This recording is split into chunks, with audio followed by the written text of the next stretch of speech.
नमस्कार, मी डॉक्टर सुनील बोबडे. मी हृदयरोगतज्ञ आहे, Medicare heart hospital Beed येथे. कालची जी न्यूज आपण सर्वांनी ऐकली की 24 घंट्यामध्ये 4 ते 5 जणांचा हृदय अटॅकनं मृत्यू झाला. हे 4-5 जण फक्त आपल्याला माहिती झालेत, असे आणखी 4-5 जण असतील जे आपल्याला माहिती नाहीत कशामुळे मेले. तर अलीकडच्या काळामध्ये हृदयरोगाचं प्रमाण हे खूप झपाट्यानं वाढतं आहे आणि त्यातली त्यात तरुण वयामध्ये. पहिले जसं आपण बघितलं की वयाच्या 60-70 नंतर अटॅक यायचा आणि पेशंट दगावायचा, पण आता वयाच्या 35, 40, 50 ह्या वयामध्ये मिडल एज आणि यंग एजमध्ये सुद्धा हृदयाच्या अटॅकचं प्रमाण वाढले. ह्याला महत्त्वाची कारणं जी आहेत तरुण वयामध्ये हृदयाचं अटॅकचं प्रमाण वाढण्यामध्ये बदललेली जीवनशैली, म्हणजे जे ताणतणावाचं जीवन झाले, स्ट्रेसफुल लाईफ, धावपळीचं जीवन, झोप वेळेवर नाही आहे, जेवण व्यवस्थित नाही आहे, परत बदललेला आहार ज्याच्यामध्ये तेलकट तळलेले फास्ट फूड आपण रोज खातो आहे. तेल ही अशी गोष्ट आहे जी बॉडीमध्ये कोलेस्ट्रॉलमध्ये कन्वर्ट होतं आणि तेच कोलेस्ट्रॉल जे आहे नसांमध्ये आपल्या डिपॉझिट होऊन ब्लॉकेज तयार करतं. त्यामुळे जे डाएट हा एक महत्त्वाचा फॅक्टर आहे. तसंच तरुण वयामध्ये वाढलेलं व्यसनाचं प्रमाण, जसं की तंबाखू, बिडी, अल्कोहोल असेल, गुटखाचं प्रमाण असेल. तंबाखू, बिडी हे सगळ्यात घातक गुटख्यापेक्षाही. तंबाखू, बिडी काय करतं, तुमच्या शरीरातलं चांगलं कोलेस्ट्रॉल खराब कोलेस्ट्रॉलमध्ये कन्वर्ट करतं आणि ते कोलेस्ट्रॉल जे आहे तुमच्या नसामध्ये ब्लॉकेज करतं. परत दुसरं आहे स्थूलपणा किंवा वाढलेलं वजन, ज्याचं कोलेस्ट्रॉल जास्त आहे, ज्याची अनुवंशिकपणाही ह्याच्यामध्ये कारणीभूत आहे. ज्याच्या फॅमिलीमध्ये प्रीमॅच्युअर हार्ट डिसीज, म्हणजे ज्याच्या घरामध्ये आईवडिलाला जर 40 ते 50च्या घरात जर अटॅक आला असेल तर अशा त्यांच्या मुलांनासुद्धा ते अटॅकची भीती असते, म्हणजे प्रीमॅच्युअर अटॅक असेल तर अनुवंशिकपणाही असू शकतो. आणखी महत्त्वाची कारणं आहेत व्यायामाचा अभाव, म्हणजे आपण जे बसून 8-8 तास 10-10 तास व्यायाम करतोय. पहिलेचे लोक, गावाकडचे लोक शेतामध्ये काम करायचे, फिट असायचे, पण आता तसं नाही राहिले. शहरामध्ये बसून जीवनशैली झालेली आहे. तर हे महत्त्वाचे फॅक्टर्स आहेत. ज्यांना BP, शुगर आहे, व्यायामाचा अभाव, तंबाखू, बिडी, गुटख्याचं व्यसन आणि आहारामधलं वाढलेलं तेलकट तळलेलं पदार्थाचं प्रमाण, ही झाली कारणं की याच्यामुळे अटॅक येऊ शकतो.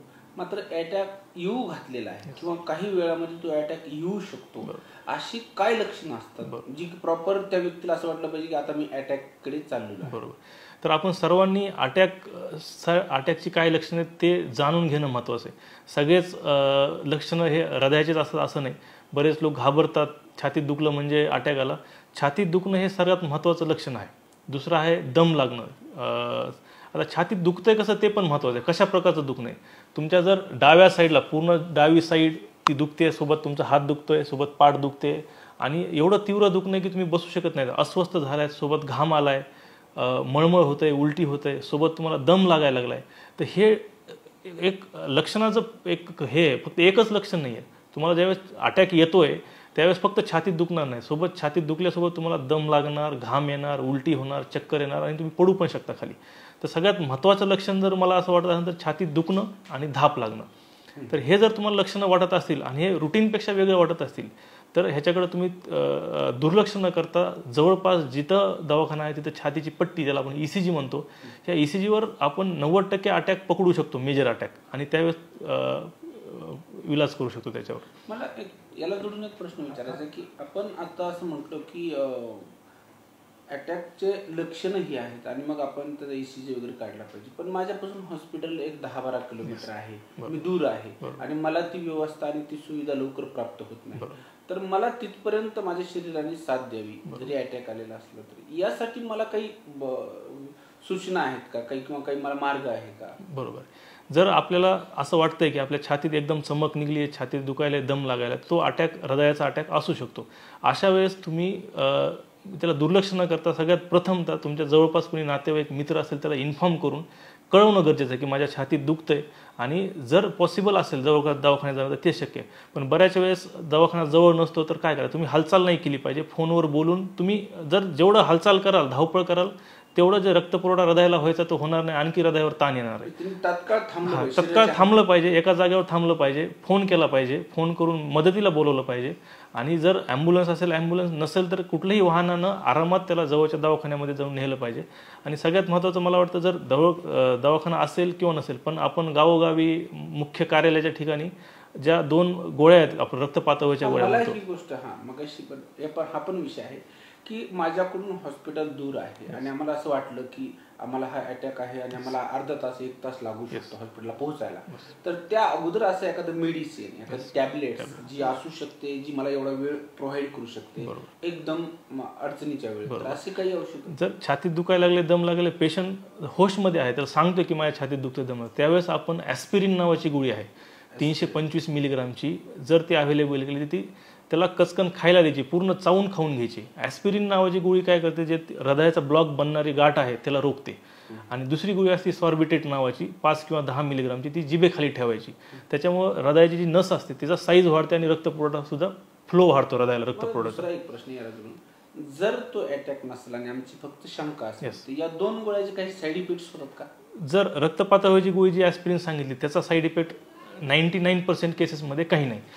1% केसेसमध्ये जर कुणाला मूळव्याध असेल, कुणाला समजा कधी मेंदूमध्ये रक्तस्राव झालेला असेल, तर त्यांना रक्त पातळ होऊन ती 1% केसेसमध्ये कधी कधी संडासमध्ये रक्त जाणं किंवा हे होणं, पण जीवाचा धोका नाही. आणि दुसरं जी सॉर्बिटेट नावाची गोळी सांगितली मी, जिभेखाली ठेवायची, त्यानं कधी कधी बीपी कमी होऊ शकतो. बीपी कमी झाला तर बीपी जास्त कमी, पण ती गोळी खाऊन आपण जनरली ॲडवाईस असं करणार पेशंटला की गोळी खाऊन बसायचं किंवा झोपी जायचं आरामात, तर त्यांनी पण चक्कर वगैरे काही येणार नाही. म्हणजे काही जीवाचा धोका काही नाही ह्या गोळ्यामुळं, तुमचा जीवच वाचणार आहे. आणि तुम्ही तात्पुरतं लगेच पेशंटला जरी राहिलं दुखायचं तरी हॉस्पिटलमध्ये जाऊन ECG करून घेतला पाहिजे. ह्या गोळ्या आम्ही घरी ठेवू शकतो, आम्हाला ह्याचा अधिकार आहे? गोळ्या आपण सेफ साईडला आरामात घरी ठेवू शकतो, किंवा जवळपास काही डिस्पेन्सरी असेल, मेडिकल असेल, किंवा मला असं वाटतं की ह्याला काही मेडिको लिगल कॉम्प्लिकेशन, हे काही नार्कोटिक ड्रग्ज नाही आहेत की तुम्ही वापरू शकत नाहीत. त्याच्यामुळे ह्या गोळ्या लाईफ सेव्हिंग आहेत, आपण घरी ठेवू शकतो. आता दुसरी एक गोष्ट, माझ्याकडे गोळ्या नाहीत आत्ता यावेळेस आणि मला वेळ पण नाही, मग आम्ही एखादी अशी शारीरिक कृती आहे का, किंवा त्याचा जो त्या ब्लॉकेजमुळे त्याचा जो सुरळीतपणाचा ब्रेकडाऊन झालेला आहे, त्याला सुरळीत करण्यासाठी त्यावेळेस काही असं नाही. पेशंटला जर छातीत दुखत असेल, दम लागत असेल, तर आपण अटॅक रोखू शकत नाहीयेत. म्हणजे अशी कुठलं कृती नाही आहे किंवा कुठलं काही तुमची पोझिशन नाही आहे किंवा कुठलं घरगुती औषध नाही आहे की ते दिल्यानं तुमचा अटॅक रोखणार आहे. फक्त मी सांगितले ह्या 2 गोळ्या तुम्हाला तेही तात्पुरत्या स्वरूपात मदत करणार आहेत. 10-5 मिनिट त्या गोळ्याने 15 ते 20 मिनिटं, अर्धा तास तुम्हाला आराम भेटेल, अर्धा तासापर्यंत शिफ्ट होईपर्यंत. पण तुम्ही त्या गोळ्या घेऊन बसायचं नाहीये वाट बघत. जर छातीत दुखतंय, त्या गोळ्या फक्त तुमच्या तात्पुरत्या थोडा एक 10-15 मिनिटात तुम्हाला वेळ देतात, तिथून तुम्हाला हॉस्पिटलला जाणंच आहे गोळ्या घेऊन. आणि जर पेशंट समजा अनकॉन्शियस म्हणजे बेशुद्ध होऊन पडलाय, कोलॅप्सच झालाय, समजा छातीत दुखलं आणि तुम्हाला वेळच नाही भेटला त्याला गोळी द्यायचा सुद्धा, तर त्यावेळेस येतं मग प्रथम उपचारमध्ये कार्डिओपल्मोनरी रिससिटेशन. म्हणजे त्याचं हृदय आता बंदच पडलंय, तर त्याला आपल्याला सुरू करायचंय, त्याला आपण CPR म्हणतो. पूर्ण त्याचा कामयाब झालेला, अटॅक पूर्ण म्हणजे नस पूर्ण बंद झाली आणि त्याच्यामुळे हृदयाची पंपिंग कमी झाली आणि पेशंट कोलॅप्स झाला, म्हणजे पडला. जसं आपण हे पेट्रोल पंपावरचं बघितलं, अनेक क्लिप आहेत, तर पेशंट एकदम पडलाय समोर. पण त्यावेळेस महत्त्वाचं आहे की CPR देणार, कार्डिओपल्मोनरी रिससिटेशन. तर पेशंट कुठल्या कारणामुळे पडलाय माहीत नाही. आणि CPR हा अशी गोष्ट आहे, पेशंट कशामुळे जरी बेहोश पडलाय, समजा एखाद्याला स्नेक बाईट झालाय, साप चावलाय, किंवा एखाद्याला औषध घेतलंय म्हणून पडलाय, किंवा ऍक्सिडेंट डोक्याला मार लागून म्हणून पडलाय, कुठल्याही गोष्टीमुळे जर पेशंट एखादा निश्चित पडलाय, अशुद्ध बेशुद्ध पडलाय, मिसआउट झालाय, तर त्यावेळेस तुम्ही कुणीही CPR शिकून किंवा माहिती पाहिजे आपल्याला की CPR कसा करायचा. आपण त्याचं प्रात्यक्षिक करूया की CPR नेमका कसा करायचा आणि त्याचे फायदे काय आहेत. आणि CPR करत करत पेशंटला जवळच्या हॉस्पिटलपर्यंत शिफ्ट जर केलं, तर जे हृदय बंद पडले, तर आपण CPR म्हणजे हृदय दाबतोच आपण, तर हृदय बंद पडलेलं हृदय आपण पाठीचा कणा आणि छातीच्या ह्याच्यामध्ये दाबून ते हृदयाची पंपिंग आपण करतोय मॅन्युअली. आपण हे 10 ते 15 मिनिटं करू शकतो, 15 मिनिटं, अर्धा तास सुद्धा तू करू शकतो. रिकव्हर होऊ शकतो, बरेच पेशंट रिकव्हर होतात त्याच्यामध्ये. CPR ही जवळपास म्हणजे जर पेशंट वेळेवर जर तुम्ही CPR दिला, तर 70 ते 80% चान्सेस की पेशंट वाचू शकतो. वेळेवर समजा तुमच्या समोर पडलाय, तर तुम्ही जर वेळेवर CPR देऊन त्याला वेळेवर हॉस्पिटलमध्ये इंटुबेट नेलं, तर पेशंटचे 60 ते 70% चान्सेस वाचतात जीव वाचवण्याचे. म्हणजे आपण आता जसं सांगितलं की ह्या अटॅकच्या अनुषंगाने जी मुख्य कारण आहेत ती आमचे आहार आणि विहार, कमी झोप, तेलकट पदार्थ, याच्यावर कॉन्सन्ट्रेशन केलं पाहिजे. आणि दुसरा जो विषय आपण सांगितलं त्याची लक्षणं एक आम्ही आकलन केलं पाहिजे लक्षणांचं. आणि त्याच्यानंतर प्राथमिक स्वरूपातले जे मी 2 टॅबलेट्स सांगितल्या, तो 2 टॅबलेट्स आणि छाती दाबून एक कंटिन्यू.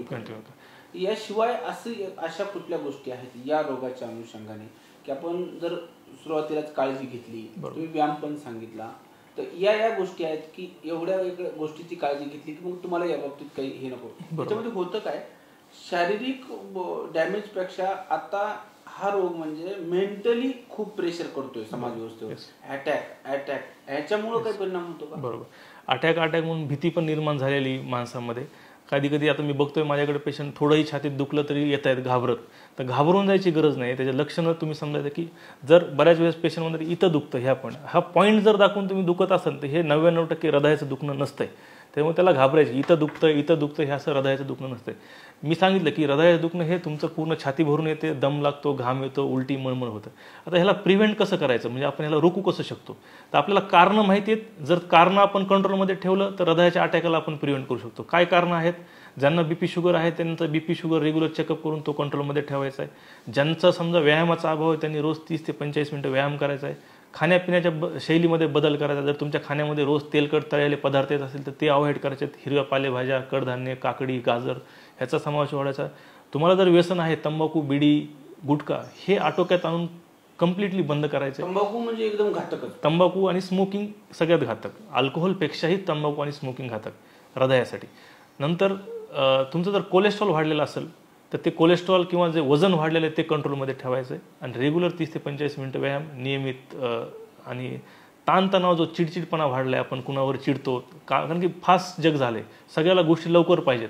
त्या एखादी गोष्ट नाही झाली तरी चालेल पण त्याचा स्ट्रेस घेऊन ओरडण्यापेक्षा काम डाऊन होऊन आपण त्या गोष्टी समजून घेऊन आपला स्ट्रेस कमी कसा करता येईल तो. आणि झोप तुमची 6 ते 8 घंटे निवांत झाली पाहिजे. ह्या गोष्टी जर केल्या तर आपण हे रिस्क फॅक्टर कमी करून हृदयाच्या आजारांचं प्रमाण कमी करू शकतो. दुसरं आहे, जर ह्या गोष्टी ज्यांना आहेत त्यांनी काही रेग्युलर चेकअप्स आहेत. आपण हृदयाचे काही रेग्युलर चेकअप करू शकतो. समजा ज्याच्या घरामध्ये हृदयाच्या आजाराची हिस्ट्री आहे, ज्यांना बीपी शुगर आहे किंवा ज्यांना स्मोकिंग टोबॅकोची हिस्ट्री आहे, अशा पेशंटला आपण काही हृदयाच्या तपासण्या आहेत, त्या सिंपल तपासण्या आहेत. समजा हृदयाची सोनोग्राफी आहे, हृदयाची पट्टी आहे आणि एक स्ट्रेस टेस्ट म्हणतो, ट्रेडमिल टेस्ट. ह्या तिन्ही तपासण्यामध्ये आपण 99% निदान करू शकतो की तुम्हाला ब्लॉकेज असेल का नसेल. जर तुम्हाला असं भीती वाटत असेल किंवा तुम्हाला हे जे फॅक्टर्स असतील, किंवा मी तर रिकमेंड करेल की अमेरिकेमध्ये वगैरे 40 वर्षाच्या नंतर हे तपासण्या रेग्युलरली वर्षाला 2 वर्षाला करून घेतल्या पाहिजेत आपण. ठीक आहे. एखादा आजार आपण बऱ्याच वेळेस आपल्याकडे ग्रामीण भागात एक 2D इको, ट्रेडमिल टेस्ट आणि छातीची पट्टी आणि कोलेस्ट्रॉलची एक तपासणी. आपल्या ग्रामीण भागामध्ये एक पैशाचा अडचण असते, लोक हेल्थ केअरकडे निग्लेक्ट करतो. पण मला वाटतं तंबाखू बिडीपेक्षाही कमी वर्षभरात जेवढं तुम्ही तंबाखू बिडी चहामध्ये खर्च करता त्यापेक्षा कमी पैसा ह्या तपासण्याला लागतो. एखादा आजार मोठा होऊन त्याला 1.5-2 लाख खर्च करण्यापेक्षा जर तुम्ही ह्यात वेळेवर तपासण्या करून त्याला जर वेळेवरच आटोकलं तर तुमचे पैसेही वाचतात आणि तुमचा जीवही वाचतो. आता आपण कार्डिओपल्मोनरी रिससिटेशन म्हणजे प्राथमिक उपचार. कुठलाही पेशंट जर तुमच्या समोर अचानक बेशुद्ध पडलाय तर काही कारण असू द्या, हार्ट अटॅक असेल किंवा साप चावल्यामुळे पडला असेल किंवा औषध घेतल्यामुळे पडलाय किंवा अटॅक म्हणजे मार लागल्यामुळे पडलाय, तर त्याला प्रथम उपचार काय करायचे. आपण बघतोय की आपल्या समोर एक पेशंट पडलाय, सर्वात आधी त्याला बघायचं की तो खरंच पडला का. एखादा झोपलेला असू शकतो किंवा एखादा अल्कोहोल घेऊन पडलेला असू शकतो. तर सगळ्यात आधी त्याची नाडी तपासायची. नाडी जी आहे, आपण मेंदूकडे जाणारी नाडी जी आहे ती लागते का बघायची. जर लागत नसेल पेशंटला हलवून बघायचं आहे. काही रिस्पॉन्स नाही आहे, पेशंट बेहोश आहे, तर त्याला सगळ्यात पहिले की सेफ पोझिशन द्यायची. सेफ जागेवर म्हणजे प्लेन जागेवर घ्यायचं आहे, सरळ झोपवायचं आहे. आणि जर तरीही पेशंटचा काही रिस्पॉन्स नसेल तर इमिडिएटली हेल्पला बघायचं. कुणी असेल आजूबाजूला त्यांना बोलवायचं आहे आणि मदत घ्यायची. कारण की तुम्ही एकटा त्या पेशंटला वाचू शकणार नाही आहेत. त्यामुळं जेवढे आजूबाजूला कुणी असेल त्यांना हाका मारून बोलवायचं आहे आणि इमिडिएटली CPR चालू करायचं, कार्डिओपल्मोनरी रिससिटेशन. तर CPR चालू करताना तुम्ही काय करणार, तर हे दोन्ही हात जे आहेत आपले असे एकमेकामध्ये लॉक करायचे आणि जी छातीचा खालचा 1/3 भाग आहे याच्यामध्ये सेंटरमध्ये, छातीच्या सेंटरमध्ये दाबायचं. तुम्ही असे बसूही शकता आणि हे जे आपले जॉईंट आहेत हे सरळ ठेवायचे आणि पूर्ण छाती दाबायची सोडायची आहे, दाबायची आहे सोडायची आहे, दाबायची आहे सोडायची. हे असं नाही करायचं. पूर्ण हे सरळ राहायला पाहिजे. आपलं पूर्ण अप्पर बॉडीचं वजन त्या छातीवर पडलं पाहिजे, जेणेकरून हृदय जे आहे खाली आणि आपल्या हातामध्ये दबून त्याला हृदयाला रिलॅक्स व्हायला पण चान्स द्यायचा. दाबायचं सोडायचं असं 30 वेळेस करायचे. सोबत जर आपल्या कोणी हेल्पला असेल तर त्याला तोंडाने कृत्रिम श्वासोच्छ्वास द्यायचा आहे. हे त्याचा जे हवा जाणार आहे तोंड उघडून हवा द्यायची. तर असं प्रत्येक 30 वेळेस छाती दाबल्यानंतर 2 वेळेस 2 श्वास द्यायचे. तोपर्यंत जर आपल्याकडे काही अवेलेबल असेल साधन, गाडी असेल, ॲम्ब्युलन्स असेल, तर पेशंटला उचलून CPR देतच. जर पेशंटला रिस्पॉन्स नसेल तर CPR देतच गाडीमध्ये शिफ्ट करून तसंच जवळच्या हॉस्पिटलमध्ये पेशंटला शिफ्ट करायचे. आणि मग बाकीच्या गोष्टी आपण तिथं ॲडव्हान्स कार्डियाक लाईफ सपोर्ट जसं व्हेंटिलेटर असेल किंवा बाकीच्या ज्याही गोष्टी असेल त्या करू शकतो. ही CPR एवढी गोष्ट महत्त्वाची, आपण त्यावेळेस जर हृदय बंद पडल्यानंतर 4 मिनिटात मेंदू पण डॅमेज होतो, तर 4 ते 5 मिनिट आपण मेंदूला जिवंत ठेवू शकतो, किडनीला जिवंत ठेवू शकतो. त्यामुळे सर्वांनी ह्याच्याबद्दल अवेअर असणं गरजेचं आहे. आणि ह्या गोष्टी आपण सोशल मीडियावर किंवा CPR कसा द्यायचा हे यूट्यूबवर तुम्ही बघू शकता. आणि सगळ्यांनी घराघरामध्ये किंवा जे पब्लिक प्लेसेस आहे, जसं बस स्टँड आहे, पेट्रोल पंप आहे किंवा जिथं शाळा आहेत, अशा ठिकाणी जे स्टाफ आहे त्यांना आपण ह्या गोष्टीबद्दल ट्रेन केलं पाहिजे.